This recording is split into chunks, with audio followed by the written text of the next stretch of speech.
everyone, back again doing some more Yu-Gi-Oh! Duels on Dual Transer for Wii.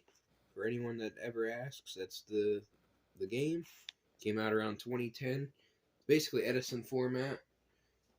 So I'm playing my Warrior deck. It's looking pretty good so far. If you've noticed, we have 16,000 life points as opposed to the normal amount of 8,000. Because I want to try to test longer duels and stuff. I think that really teaches you more about how long your deck can keep going forward. I don't really have a whole lot to say besides just basic commentary. Okay, attack, effect, you know, it's just like, okay, you can see what's going on. I'm listening to some audio in the background, so I'll let you listen to. It's a wrestling video for WWE. It's a Smark Out Moment Fantasy League Draft 2024-2025, so it's like a fantasy football. So here you go. Thank you guys for watching. Appreciate you guys. Okay, Love you. Have a good day. You know, if you have Scripps as your protected pick, I don't know why you would, but if you cut him and then you draft BFAB, then it would be like, I'm trying to put these ideas in Rob's head. That you would be like, right, you're not beholden to BFAB is now in that spot. You could say, well, that's going to go to Dante Chen. Yeah, exactly. And then the points scoring is pretty much the same as it was. There's been a few little tweaks, but nothing that's really worth going too much detail about. The main thing, obviously, keep in mind, especially with recent news that we'll be talking about on the hot tags. So you lose 50 points if one of these three or whatever I draw. Oh no! So keep that in mind. That didn't happen last year for anybody. And but just something to keep in mind. I'm going to switch Guru Raj, by the way, as another one of the releases, because he seemingly has been confirmed to be gone. Okay. Well, I think they basically said that there's no more Indian talent on the roster, so I guess he counts as part of that. They finally removed him from the roster page, like yesterday, which was like, wow, it took you like 2 years. Yeah. So I'll keep. Let's say you'll be able to see on the draft board that we've already cut out the ones that were released in the past week that haven't gone. That I'd already set up the rosters by the time that those releases happened. So this will be how we indicate if someone's been released moving forward, just to read and cross through them. And then it'll just be a case of us selecting our teams from here, collecting the 20 people. Eat everything from me. Good for you. I'm trying to skip this.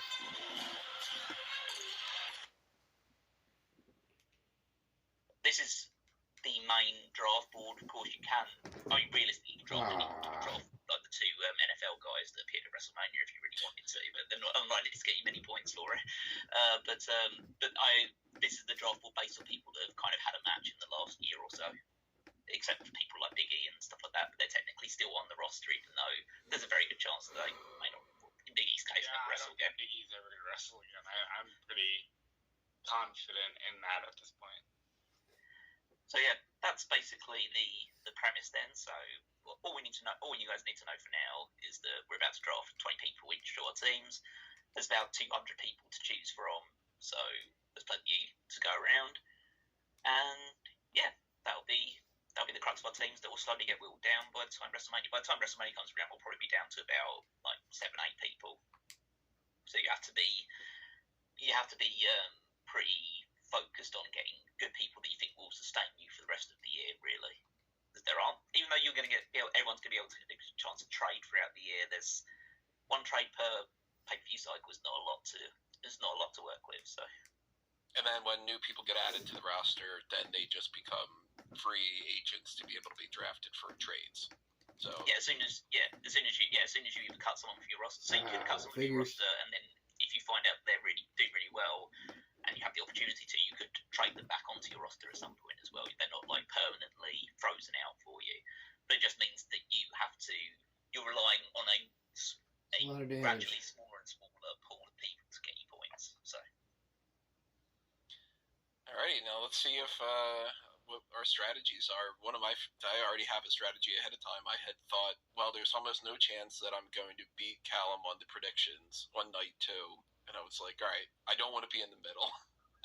So I'm going to purposely predict WrestleMania wrong and force Rob into the middle. That is. Alright, look, we are about 5 minutes into this season, and I'm already feeling the shenanigans for coming. And I think it has to be said that Tony won the last predictions contest at WrestleMania. I think it's probably like the third or fourth time that it's come down to WrestleMania to decide who wins the prediction contest, which is probably the sign of a good draft.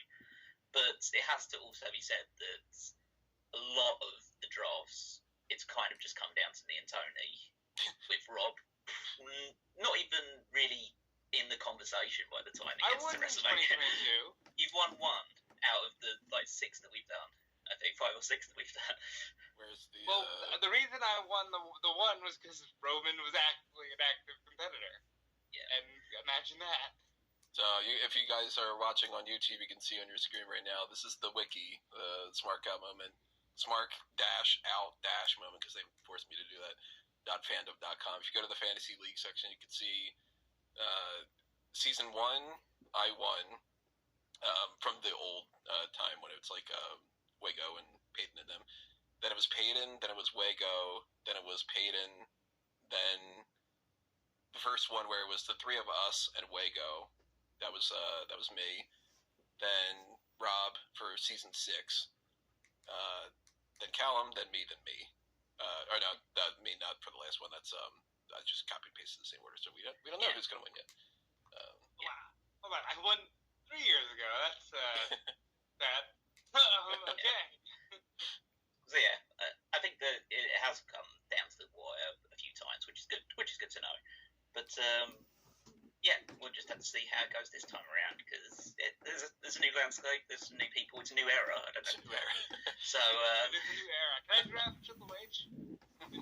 I don't know how many points he get you, but to be fair, he seems to be appearing on every show at the moment just to promote it. But yeah, so if we're ready to get going, we can get going. I'll just be copying and pasting people into our respective teams, as you would do.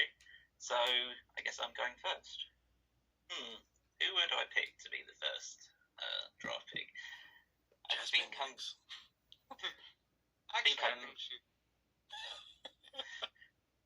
think I might go with Cody Rhodes. Yeah, I figured. I wasn't expecting to get Cody. I will say Cody was my first. I was gonna go for Cody, of course, but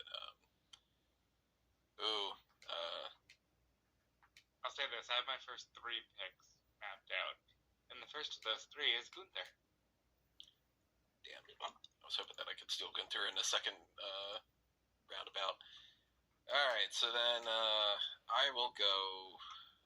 Let me see. I'm looking at my S tier and all that. I have that up on the screen for people that can see You can go for the method to my madness.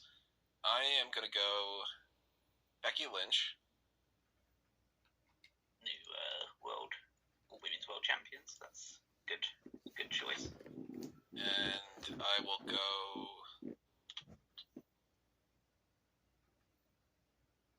Game-changing gum care is here. Wow. 3 simple steps to up your mouth game. Just having every response, huh? I got a feeling this is going to end up being maybe one of those sort of mistakes, but I kind of want to make sure that I get him. Braun Breaker. That was actually quite high up for me. I was thinking about breaking pretty early, so. Gunther was my first pick the last time around, and he didn't work out as well as I was hoping. Alright, guys, thanks for watching. I appreciate you. Run